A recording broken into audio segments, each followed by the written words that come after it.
રોજે રોજનો એકનો એક નાસ્તો ખાઈને બોર થઈ ગયા છો તો આજે હું તમારા માટે એક જોરદાર રેસીપી લઈને આવી છું જે એકદમ ટેસ્ટી અને જોરદાર બનીને તૈયાર થશે અને સાથે બનાવી પણ સાવ સહેલી છે। આ નાસ્તો એટલો જોરદાર બનીને તૈયાર થશે ને કે ઘરના નાનાથી લઈ મોટા સૌનો તો ફેવરિટ બની જશે। તો ચાલો આજની રેસીપી શરૂ કરીશું। આજનો નાસ્તો બનાવવા માટે આપણે બપોરની વધેલી 3 રોટલી લેશું। ઘણીવાર એવું થતું હોય છે કે ઘરમાં આપણે થોડીક રોટલી વધતી હોય છે તો આપણે એમ થતો હોય કે આ રોટલીને આપણે શું કરવું, આપણે ગાયને આપી દઈએ છીએ અથવા તો આપણે તેને વઘારીને ખાઈ લઈએ છીએ। પણ ફ્રેન્ડ્સ, આજની આપણે જે રેસીપી બનાવી છે ને તે એકદમ યુનિક બનીને તૈયાર થશે। તો આપણે સૌપ્રથમ રોટલીના કટકા કરી લઈશું। અહીં તમે કોઈ પણ સાઇઝના ટુકડા કરી શકો છો। આનું કોઈ માપ સાઇઝ નથી, તમે નાના કરો નાનામાં કરી શકો ને મોટા પણ કરી શકો છો। તો અહીં આપણે આવી રીતના હાથેથી રફલી કટ કરી લઈશું, એટલે કે તેના ટુકડા કરી લઈશું।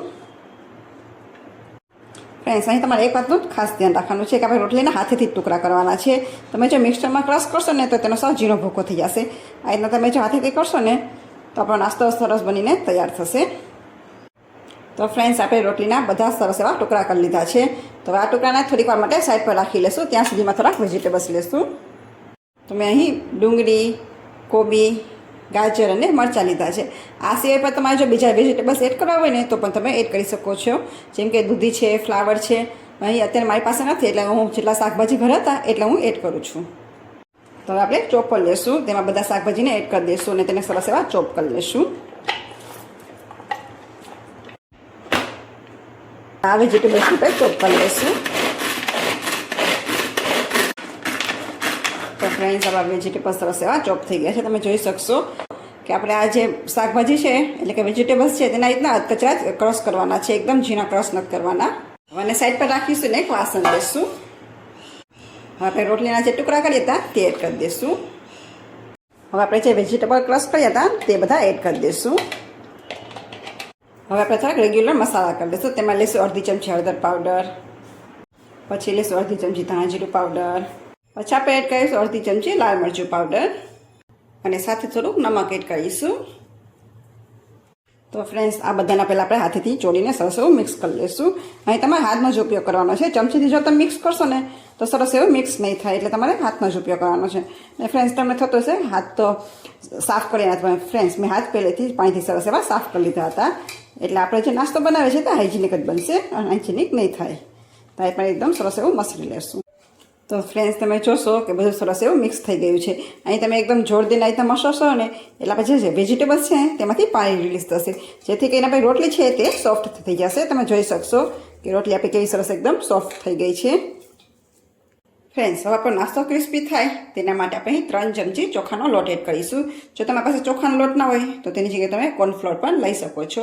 અને જો તમારા ચોખાનો લોટ કે કોર્નફ્લોર ના હોય ને ફ્રેન્ડ્સ, તો તમે ચોખા છે તેને ક્રશ કરીને પણ લઈ શકો છો। અને નાસ્તાના બાઇડિંગ માટે આપણે 1 ચમચી ભરીને ચણાનો લોટ લેશું, એટલે કે બેસન લેશું। હવે આપણે તેમાં એડ કરીશું 1 ચમચી સફેદ તલ। જો તમારી પાસે ના હોય તો તમે તેને સ્કીપ પણ કરી શકો છો।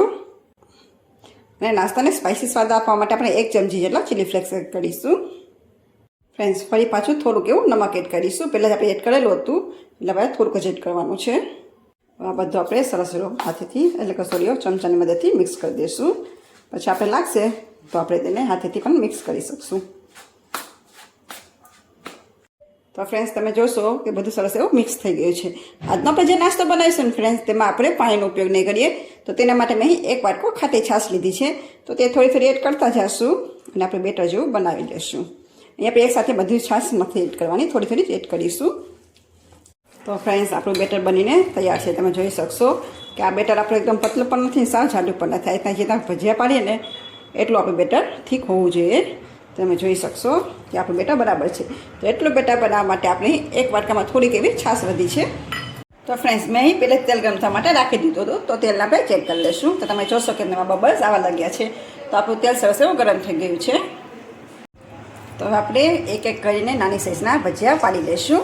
ફ્રેન્ડ્સ, અહીંયા તમારે કોઈ પણ શેપની જરૂર નથી, તમારે જેવી સાઇઝના ભજીયા કરવા હોય એવી સાઇઝના તમે કરી શકો છો, નાના કે મોટા। ને ફ્રેન્ડ્સ, એકસાથે જેટલા આપણે ભજીયા સમાશે ને એટલે કે નાસ્તો સમાશે તેટલા આપણે એડ કરી દઈશું અને ગેસની ફ્લેમને આપણે મીડિયમ રાખીશું। ફ્રેન્ડ્સ, 2 મિનિટ જેવું થઈ ગયું છે અને ભજીયા પણ આપણા તળાઈને સરસ ઉપર આવી ગયા છે, તો આપણે તેને પલટાવી દઈશું। હવે આપણા નાસ્તો ગોલ્ડન બ્રાઉન કલરનો થાય ને ત્યાં સુધી આપણે તેને રહેવા દઈશું। ફ્રેન્ડ્સ 2 મિનિટ જેવું થઈ ગયું છે અને તમે જોઈ શકશો કે નાસ્તો પણ આપણો સરસ એવો ગોલ્ડન બ્રાઉન કલરનો થઈ ગયો છે. તો આ નાસ્તાને આપણે એક કાણાવાળા જાળામાં કાઢી લઈશું, જેથી કરીને વધારાનું તેલ હોય એ બધું નીકળી જાય. અને આવી જ રીતના આપણે બીજો બધો નાસ્તો છે ફ્રેન્ડ્સ તે તળીને તૈયાર કરી લઈશું. ફ્રેન્ડ્સ છે ને એકદમ ક્રિસ્પી. તો ફ્રેન્ડ્સ તૈયાર છે આપણો એકદમ ચટપટો અને કુરકુરો એવો વધારે રોટલીનો નાસ્તો. તમે જો આ નાસ્તો એકવાર બનાવશો ને ફ્રેન્ડ્સ તો તમે રોટલી ફેંકવાનું તો ભૂલી જ જશો. હવે જો તમે વરસતા વરસાદમાં કે કડકડી ઠંડીમાં કંઈક ચટપટું ને સ્પાઇસી ખાવાનું મન થાય ને ફ્રેન્ડ્સ તો તમે આ નાસ્તો બનાવીને ખાઈ શકશો. બનાવો પણ સાવ સહેલો છે ને ફટાફટ બનીને તો તૈયાર પણ થઈ જશે.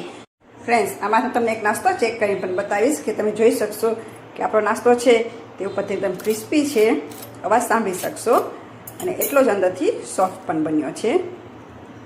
તો ફ્રેન્ડ્સ એકવાર તમે જરૂરથી ટ્રાય કરજો, પછી મને કમેન્ટ બોક્સમાં જણાવજો કે તમને આજની મારી રેસીપી કેવી લાગી. અને આપને જો મારી રેસીપી પસંદ આવી હોય તો એક લાઇક કરજો, શેર કરજો ને પ્લસ ચેનલને સબસ્ક્રાઈબ કરવાનું ના ભૂલતા. તો ફરી પાછા મળીશું નવા સ્વાદ સાથે, નવા વિડીયો સાથે. ત્યાં સુધી આવજો.